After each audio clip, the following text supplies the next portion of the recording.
So let's do a quick recap. Normal core body temperature is 37.5 degrees Celsius. That's set by the hypothalamus. It takes a look at the body as a whole and decides what an appropriate temperature is. In order to keep that temperature, the body will increase or decrease the amount of heat that it's making, which is thermogenesis, and the amount that it's losing, which is thermolysis. Heat injuries specifically will occur when the core body temperature is above that temperature point set by the hypothalamus. We'll decrease the thermogenesis and increase thermolysis by decreasing metabolism, decreasing activity, sweating, and peripheral vasodilation. These physiologic changes work to increase the way that we lose heat.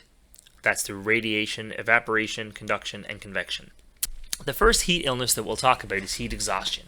So like all heat illnesses, heat exhaustion occurs when the body temperature gets too high. Typically this will be less than 40 degrees Celsius. Any higher than that and you'll typically start to show signs of heat stroke.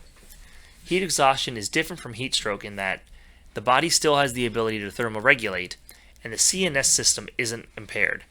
So you're still sweating and you're still lucid. So some typical signs of heat exhaustion are malaise, weakness, dizziness, headache, nausea, and sometimes vomiting. You might see some transient syncope or loss of consciousness, but usually this is due to orthostatic hypotension. So somebody standing up straight in the heat like a soldier on parade and then they pass out. Blood vessels are dilating to try and remove the heat, and this can cause the blood pressure to tank until they lay flat. They'll typically look sweaty, hot, tachycardic, and tachypneic. Treatment for these guys, get them into a cool environment, some fluid replenishment, and if they can tolerate it, some oral hydration. Water and Gatorade is great, though IV fluids are suitable as well.